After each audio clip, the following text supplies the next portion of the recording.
It's finally time, everyone, the time that you all have been waiting for. At least I hope you've been waiting for it. The moment where I, a devoted fan of Mushoku Tensei while also being completely anime only in my knowledge, go over my top 10 favorite characters from season 1 of the anime. Now, this is actually perfect timing because when this video is uploaded, we will be less than 2 weeks away from the OVA, the last remaining Mushoku Tensei animated content for a long time. So let's spend that time now celebrating the best of the best that made Mushoku Tensei so special. You can also click the link in the description or at the end of the video to see who the community as a whole voted for as the top 10 characters from the show, and then you can also see how much better my taste is than all of theirs. Coming in at number 10, the bestest boy with the bestest fan base, we have Geese. And I say the bestest fan base, but as passionate as they are, they couldn't even get Geese into the top 10 in the community top 10 poll, and that's a shame because I actually really like Geese despite the limited screen time that he gets. The moment that I really knew I was a fan of his character is in the episode that he's introduced in when the Beast Village is attacked, and it's already one thing looking at all of his interactions with Rudeus. He's clearly a dude who's good with people, he knows how to get people to open up to him and treat him fondly. Well, in most cases, let's just ignore the fact that he got locked up in the first place, but what really cemented his character for me is by the second half of the episode when this village is being attacked. I like that he's not a character who runs away from danger just because it doesn't concern him. He sticks around and helps Rudeus in his fight against Gallus and these Beast Village kidnappers, and he even goes back in prison once everything is said and done. And all of that isn't even considering his shining moment in the Paul storyline where he tells him exactly what he needs to hear in order to take that first step in reconciling with Rudeus. He's just a great dude, great people person, and somebody who was surprisingly integral to 2 separate arcs. At number 9, the exact same place she was in the community poll again. I'm sorry to the early fans of this character, we have Sylphiette. Now, Sylphie is an interesting character to me because she's an example of a character who won people over so hard in essentially just one episode that there have been people dwelling on her character and waiting for screen time practically the entire season, and collectively cried tears of joy getting a glimpse of her at the very end. I myself like Sylphie's character a lot, not only for all of the obvious reasons like her being cute and timid and wanting to protect her with my life, but also for some kind of understated reasons that the show hasn't had the opportunity to explore as much yet. You can tell that deep underneath her exterior, Sylphie is somebody who has the potential to grow into somebody very strong-willed. She doesn't exactly start there due to her life circumstances, but I like that meeting Rudeus and, more importantly, having to be separated from Rudeus is what leads her to needing to find her own path in life and grow into somebody clearly much different by the end of this series. On top of that, I'm sure that the teleportation incident only pushed her to grow even faster and more strongly than she already was. Overall, she's a brief but interesting character that I can't wait to see more of in season 2 and see the true extent of her growth. At the 8th place spot, carrying on the Geese tradition of a character who shockingly didn't even crack the top 10 of the community poll, a character that again suffers from barely any screen time and yet in spite of that, manages to steal literally every scene she's involved in. We're talking about Kishirika Kishirisu. Now, there's not a lot of deep dive analysis to do on this character actually. I am interested in stuff like her origins, what the rest of her demon eyes do, and how she will play a role in the story in the future, but as of right now, she is purely here at the number 8 spot because she is just so ridiculously entertaining and hilarious. This is a character that we have testifiable proof that animators behind the scenes fought over to animate, and it's evident in the way that she steals her scenes with expressiveness and equally fun voice acting to match. I'd like to get her into an actual storyline at some point, but I'm also not sure how well that character would fit into something more serious. But I do know that regardless, I just have not had enough of Kishirika and I am waiting to see more. Coming in at number 7, this might be a little bit surprising considering, again, this is a character that doesn't quite get that much screen time in the grand scheme of things, but I guess that's a testament to the big impression she leaves with the time that she has. Aisha Greyrat is the ill-conceived sister of Rudius and the better sister out of the two that he has, at least in terms of the screen time that we get. And what I like about Aisha is that she's perfectly written in a way that matches the arc she's surrounded by. You would think introducing this spunky, charismatic little girl in the midst of this grim kidnapping plot would feel pretty out of place in the storyline, but considering how silly and dumb that arc actually ends up becoming, Aisha fits in perfectly as this rambunctious,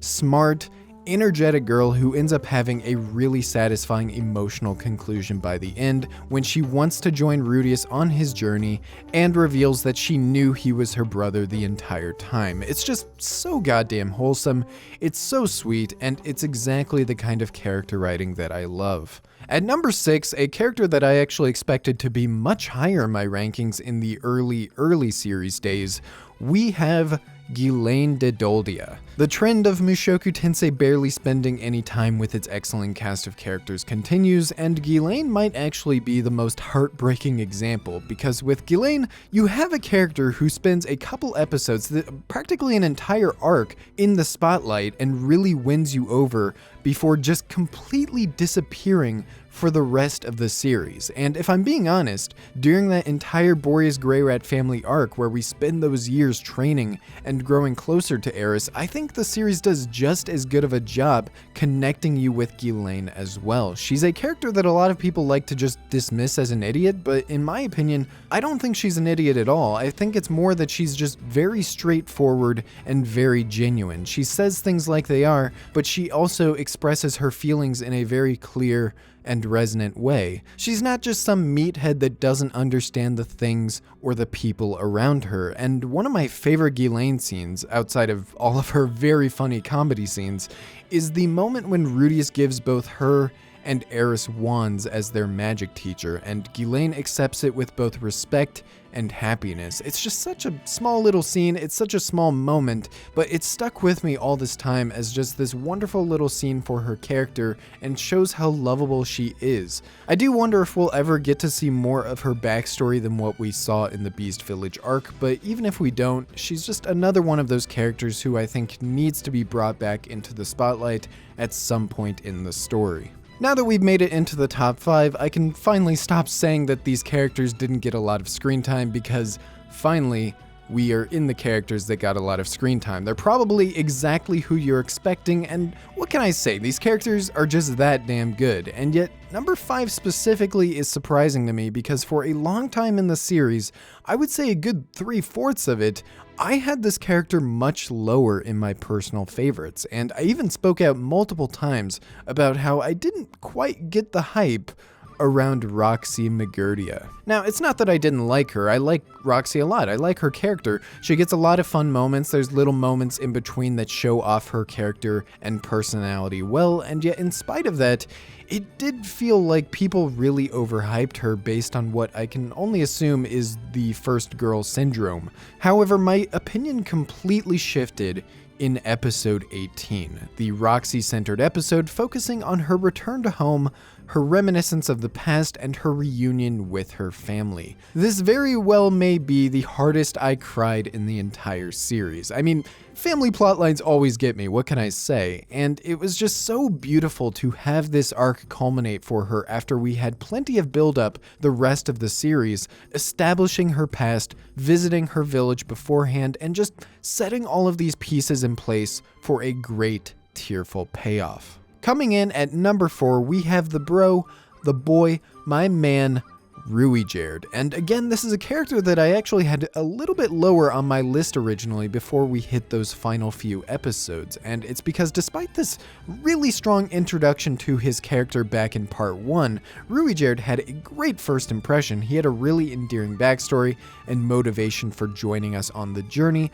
The end of part 1 and his resolution with Rudius to work together as a team, just really goddamn good stuff. But then we hit part 2, and for the longest time, Ruijerd felt kind of tangential to everything else that was going on in the story. He didn't have much screen time, he didn't have much involvement in the storylines that were going on, he was just kind of there, and during that time he kept falling lower and lower in my favorites despite how much I loved him previously. However, again, everything changes once we hit the end of the series and we get the final payoff of Ruijerd's character arc and his departure from the group once the escort mission has been accomplished. It's one of the most emotional scenes in the series. You can really feel how closely the three of them have bonded over the journey, even if we're not exactly shown all of that development firsthand. But what I really love about Ruijerd, and by extension his relationship with Rudius, is this theme of conquering prejudice and racism. Slowly, meticulously, and carefully over the entire series, you constantly see Rudius making efforts to clear the spirit's name, and while it obviously isn't going to be as simple as that, I love that by the final episode you do see that those efforts weren't in vain, and you see how it's impacting Ruijerd's life. Entering the top 3 here, the best of the best, it should be no surprise then that the characters from this point forward are ones that I think encapsulate everything that I love about Mushoku Tensei. And if you've watched my other videos, if you've watched the Maturity of Mushoku Tensei video, it should not be surprising at all to see Paul Greyrat in 3rd place. Now, I was already a big Paul fan at the beginning of the series. Even by episode 3, I could tell that they were doing some really interesting things with his character, his relationship with his family, and the way he views Rudius as his son. It's all super interesting. It's a great dynamic to introduce into this family with a reincarnated child, and the cheating plotline took it one step further and created a kind of character that I honestly never expected to see in 2021. Paul is a beacon of how this story handles its morally gray characters, and this only cemented in my mind by the time we reached part 2 and the Militian City plotline. In this plotline, they take Paul's reaction to Rudius' well-being, his relationship with his son overall, in the least expected direction possible in order to show how vulnerable and scarred he is as a human being at that point in time. It's so powerful, it's one of the most emotional and narrative peaks of the series, and getting that ultimate conclusion to his arc that's been built since the very beginning of the series was just so rewarding and so worthwhile. However, if we're talking about the maturity of Mushoku Tensei and a character that encapsulates what this series has to say about flaws and growth, I don't think there's a better example than the main character, Rudius Greyrat, at number 2. Rudius is kind of a character that I've said basically everything I could possibly say about him at this point. I made an entire video talking about why it's okay to like him even in spite of his really crude personality, and I won't even lie, even I myself was put off by him in the very first episode. However, I really do think that this series, your enjoyment of this story, will boil down to not only if you can accept what the story is trying to do with his character, but also if you can just like his character in spite of that. And as for myself, I really genuinely like Rudius. There is so much more to his character than what a lot of the detractors will try to tell you he is. He's charismatic, he's good-hearted, he's intelligent, he's really goddamn funny. He's just a personality that I think even if you hyper-analyzed the circumstances and personality of his character, if you're not looking to be offended by how he is as a person, there's really just so much to love about him as the main character of this story. He elevates a lot of these arcs and storylines with his commentary and personality, and I really don't think that Mushoku Tensei would be as good or even be what it is without him. However, he's not my favorite character in the series. There's only one character I'm willing to proclaim as the best character from this show, at least in this first season, and it's one I've already taken the opportunity to say in many of my episode reviews. If Rudius is the soul of what Mushoku Tensei is as a story, then I would say that Eris Boreas Greyrat is the heart. She is the character that we as the audience spend the second most amount of time with in the entire series. She gets arguably just as much focus and spotlight as Rudeus does, and it's all in service of spreading this incredible, ambitious, emotionally powerful relationship between her and Rudeus over the entire series until it culminates in my favorite episode of the entire show. Eris is a character who starts off very abrasive and very closed off to Rudeus as a person, and over the first arc involving her, they spend most of it just really showing you how the two of them end up becoming closer to each other and the respect that she eventually forms for him. After Turning Point 1, however, the dynamic completely changes, and the goal of the story shifts to revolving around Eris and Rudeus's desire to protect her and bring her home safely. And it's through both of these arcs that you see one of the most genuine and beautiful romantic relationships I've seen in recent memory unfold. And what I love about it is that it not only works as this romance plotline, but it also just showcases Eris's character by herself and what makes her so lovable as a person. Much like Ghislaine, Eris is a very straightforward and earnest character, which I find pretty ironic because I constantly, bafflingly see her referred to as a tsundere, even though that couldn't possibly be further from what her actual personality is. She's very upfront about what she's feeling at all times, what her opinions or thoughts on various situations or people are, and her being that transparent about what she feels is how she ends up becoming the most innocent and endearing character in the series. There's so many big and small moments involving Eris where she wears her heart on her sleeve, and you really understand her as a human being more and more every time it happens. Now, there's way too many examples of that for me to possibly list, but all of it combined, her innocence as a whole,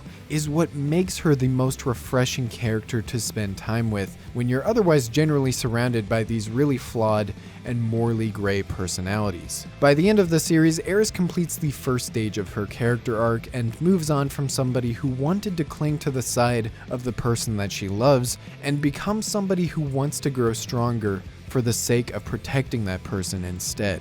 She's a joy, she is the best, and she is easily the character that I enjoyed watching the most in Mushoku Tensei Season 1. Thank you all for watching. I hope you guys enjoyed this despite the very long wait, and on the screen right now is a link to the community poll results where the audience was the one to decide what the character rankings for the series were. I've also got a mandatory shill the top 10 anime of 2021 video that I released last week. A lot of work went into that, so I would really appreciate if you checked it out. Thank you all for watching. I love you, and I will see you in the next video.